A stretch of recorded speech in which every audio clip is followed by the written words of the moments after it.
முகமது ஏஜாஷ். எனக்கு திருநெல்வேலி மாவட்டம், சொந்த ஊர் தென்காசி. சின்ன வயசுலேருந்தே ரொம்ப ஆர்த்தோடாக்ஸ் முஸ்லீம். ஹனஃபி, ஷாஃபி, ஷியா, சன்னி முஸ்லீம் நாலு கேட்டகரி உண்டு.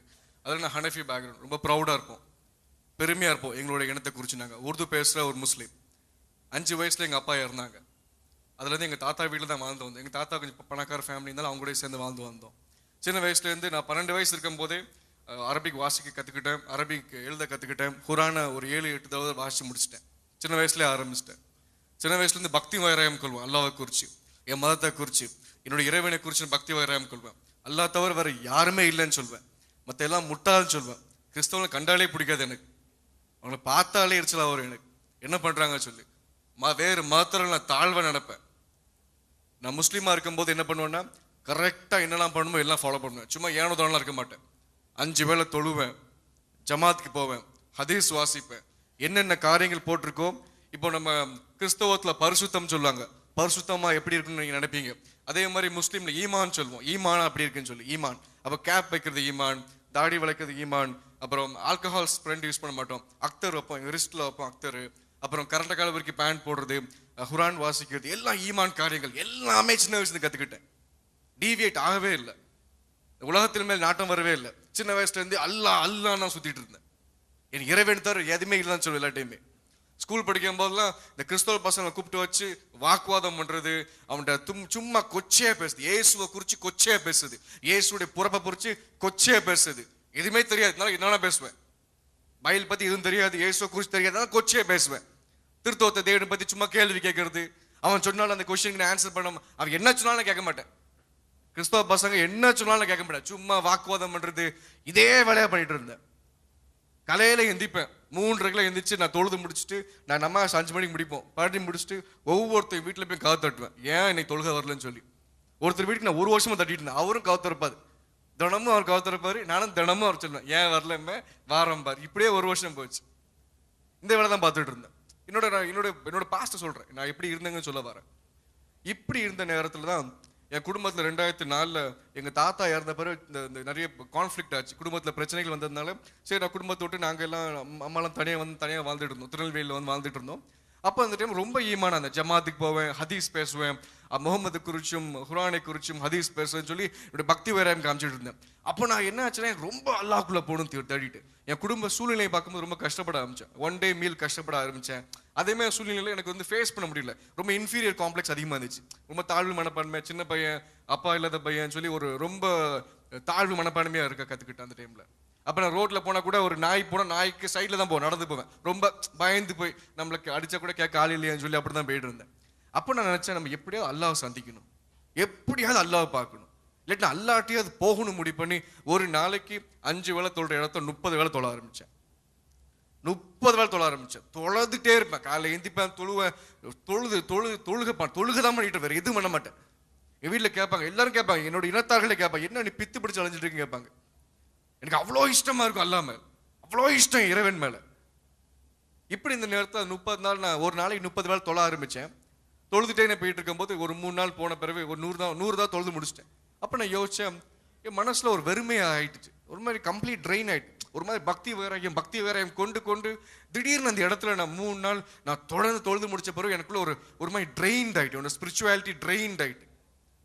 அப்போ நினச்சேன், சார் நம்ம அல்லாட்டே போய் சேர்ந்துடலாம், நம்ம அல்லாவே நம்ம போயிடலாம், நம்ம அல்லாஹ் பார்க்க முடியாது என்ன, நம்ம அல்லாட்ட போய் சேர்ந்தா போதுமே சொல்லி நான் ஒரு தப்பான முடிவு எடுத்தேன். என் குடும்ப சூழ்நிலை, அப்போ என்னோட ஸ்பிரிச்சுவல் தாட்ஸு தாகம் வேறு இருந்துச்சு.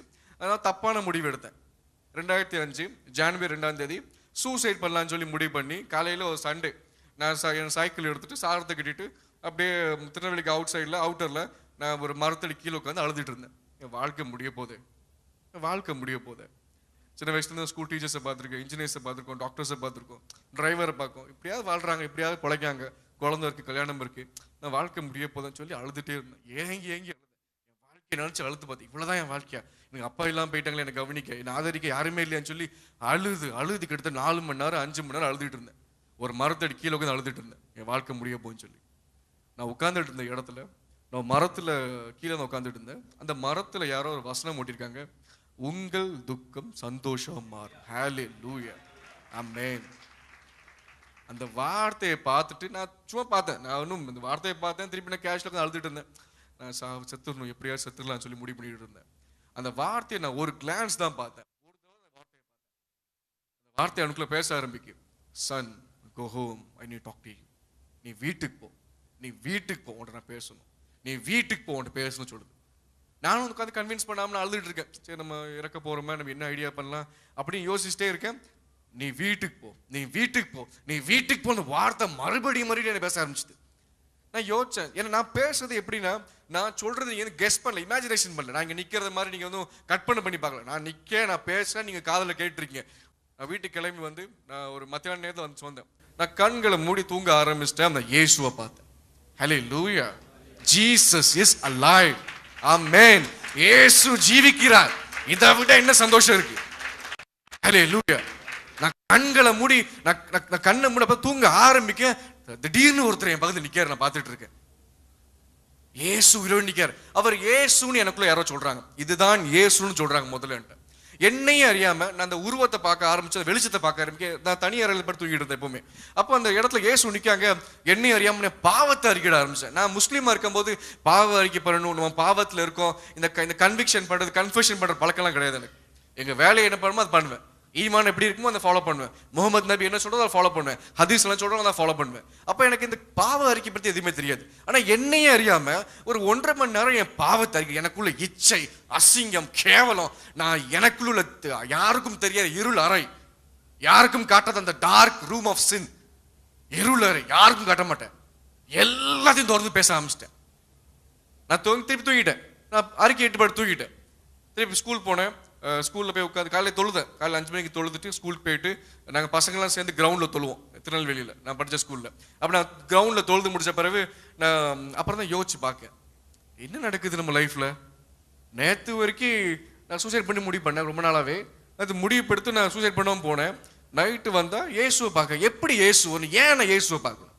எனக்கு என்ன அது ஆச்சரியம், நான் ஏன் இயேசுவை பார்க்கணும், ஏன் முகமது ப்ராஃபிட்டை பார்க்க முடியல, ஏன் என்னால் அல்லாஹ்வை பார்க்க முடியல, ஏன் வேற எந்த ப்ராஃபிட்டும் வரல என்ன நான் படித்த புக்ஸ்ல இருந்து, ஏன் இயேசு வரணும்? நான் அவரை குறித்து நான் அசிங்கமெல்லாம் பேசிருக்கேன், கொச்சைகளா பேசிருக்கேன், எனக்கு ஆதங்கமா இருக்கு, ஏன் இயேசு வரணும்னு சொல்லி.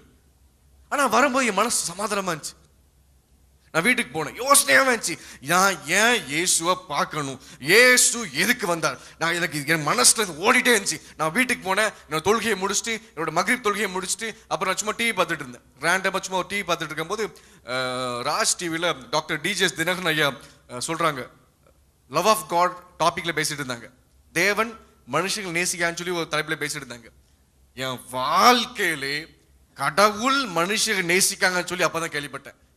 எத்தனையோ இடத்துல, எத்தனையோ ஹதீஸ்ல, குர்ஆன்ல இருந்து கூட அல்லாஹ் இரக்கமுள்ளவன் கிருபையுள்ளவன் கேள்விப்பட்டிருக்கேன். லவபிள் பர்சன் ஒரு இடத்துல சொன்னது கிடையாது. அது ப்ரூஃப் நான் பார்த்தே கிடையாது. என்ன நேசிக்க முடியுமா ஒருத்தரால சொல்லி? என்னெல்லாம் நேசிப்பாரா? நான் கேவலமான இருக்கேன், என் பாவத்துக்கு அர்த்தம் கொடுப்பாரா? அவ்வளவு பிரியமா? எனக்கு ஒரே யோசனை வர ஆரம்பிச்சு, என்ன நடக்குது இங்க சொல்லி. எனக்கு நான் மறுபடியும் நைட் தூங்க போன மறுபடியும் இயேசுவை பார்த்தேன். ஒவ்வொரு நாளும் இயேசு பார்க்க வந்தாங்க. என்ன எனக்கு அன்பா இருந்தாரு, என்ன பேச ஆரம்பிச்சாரு. எனக்கு சின்ன வயசுல இருந்து தகப்பன் மகன் உறவே கிடையாது. உறவு எப்படி இருக்கும் தெரியாது. அப்ப என்னை அறியாம நான் ரொம்ப கன்வின்ஸ் படுத்த இயேசுராஜா, நீ கவலைப்படாத, உன் லைஃபை மாத்துற, சாப்பிட்டியா, ரொம்ப அன்பா இருக்காரு, ரொம்ப அன்பா இருந்தாரு. எனக்கு ஒரு குழப்பமா வந்துட்டே எனக்கு என்னால இதை அக்செப்ட் பண்ண முடியல, மண்டை வெடிக்கிற மாதிரி இருந்துச்சு. நான் உடனே ஒரு 2-3 நாள் மறைச்சு பார்த்தேன். அப்புறம் எங்க அம்மாட்ட சொன்னேன், அம்மா இந்த கிறிஸ்டியன்ஸ் என்ன பண்றாங்கன்னு பார்க்க ஆசையா இருக்கு. எங்க அம்மாக்கு திடீர்னு ஷாக், சம்பந்தமே இல்லாம இப்படி ஆரம்பிக்குன்னு சொல்லி. எங்க அம்மாட்ட போய் இயேசுவை பார்த்து சொன்னேன், எங்க அம்மா அக்செப்ட் பண்ண மாட்டாங்க. என்ன எங்க அம்மா ஏசுவாங்க, திட்டுவாங்க எங்க அம்மா.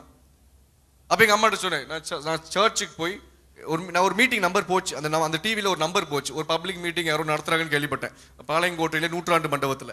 எங்க அம்மாட்ட சொன்னேன், நான் போகணுமா, நான் போயிட்டு வரமானா. அம்மா பயந்தாங்க, போகக்கூடாதுன்னு சொல்லி நின்னாங்க. அப்புறம் சொன்னேன், கடைசியில் எங்க அம்மா நான் ரொம்ப அடம் பிடிச்சதுனால, சரி நானும் உன் கூட வரேன், நம்ம யாரும் சொல்ல தெரியாமல் போகலான்னு சொல்லி நானும் எங்கள் அம்மா முடிவு பண்ணி பாளையங்கோட்டை 100ஆண்டு மண்டபத்தில் ஒரு பாஸ்டர், இதே மாதிரி ஒரு பெரிய கேதரிங், ஒரு 2000 பேர் இருக்க இடத்துல ஒரு பாஸ்டர் பேசிட்டு இருக்காரு. நானும் எங்கள் அம்மாவும் கடைசி இடத்துல ஒரு லாஸ்ட் ரோல போய் உட்காந்துட்டு இருக்கோம். அப்போதான் உட்கார்ந்த உடனே அந்த பாஸ்டர் சொல்றாரு, தேவன் ஒரு முஸ்லீம் குடும்பத்தை கொண்டு வந்திருக்காங்க. அந்த குடும்பம், அந்த பையன் தேவன் வேற தோட்டத்திலிருந்து செடியை பிச்சு எடுத்து தான் தோட்டத்தை நட்டு அது பெரிய தோப்பாகி தேவனுக்கு வந்து காய் கொடுக்கும், கனி கொடுக்கும் சொன்னாங்க. ஹல்லேலூயா.